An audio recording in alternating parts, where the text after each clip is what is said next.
नमस्कार, स्वागत है आप सभी का कि पशु परिसर में सिलेक्शन के बाद में आपकी सैलरी क्या रहने वाली है, वो भी 8वें वेतन आयोग के लागू होने के बाद। क्योंकि अभी जो न्यूज निकल के आ रही है उसके आधार पर आपका 30 या 31 मार्च के आसपास रिजल्ट आने वाला है और पूरे चांसेस हैं कि आपकी इसी साल पोस्टिंग हो जाएगी। अब जैसी पोस्टिंग होती है तो 2 साल होता है आपका प्रोबेशन पीरियड यानी परिवीक्षा काल। उसमें तो आपकी एक फिक्स सैलरी होती है 12 से 15 हज़ार, लेकिन मेनली सैलरी वो होती है जो 2 साल पूरे होने के बाद में मिलती है और वो पूरे हो रहे हैं आपके 2 साल 2027 में। जैसे आपके 2 साल पूरे होंगे तब तक आपका 8वां वेतन आयोग लग चुका होगा। तो अब सीधे बात करते हैं आपकी सैलरी पर। अब आपकी सैलरी मेनली डिपेंड करती है कि आपका फिटमेंट फैक्टर कितना बैठता है। जैसे 7वें वेतन आयोग में आपका 2.57 का फिटमेंट फैक्टर बैठा था और फिटमेंट फैक्टर का सीधा सा मतलब होता है कि आपका बेसिक पे से सीधा उतने से गुणा हो जाना। अब उससे पहले आपके पशु परिसर की जो सैलरी होती है उसके बारे में बेसिक चीज जान लेते हैं कि आपकी ये ग्रेड पे 1700 की जॉब होती है और इसका पे लेवल 1 होता है। अब इसके बाद में देखते हैं कि आपका जो पे लेवल 1 है इसके हिसाब से आपकी जो बेसिक पे बनती है वो बनती है आपकी 17,700। अब अपन ने देखा था कि आपके 8वें वेतन आयोग में सैलरी कितनी होगी, ये सब डिपेंड करेगा फिटमेंट फैक्टर पे।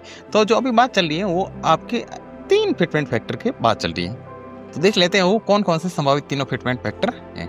तो जो सबसे पहला और अधिकतम फिटमेंट फैक्टर के बारे में बात चल रही है बात ये है कि आपका 2.87 फिटमेंट फैक्टर हो सकता है और 2.87 का मतलब ये होता है जो कि आपकी बेसिक सैलरी है 17,700 उसको 2.87 से सीधा गुणा कर देना, तब ये बनेगा आपका 51,000 बेसिक और इस पे आपका 5,000 एचआरए ऐड हो जाएगा। क्योंकि आपके एचआरए किसमें बेसिक पे ऐड होगा, डी तो मर्ज हो जाएगा 0% से स्टार्ट होगा लेकिन एचआरए आपका रहेगा। अभी 10% चल रहा है वो आगे बढ़ जाए।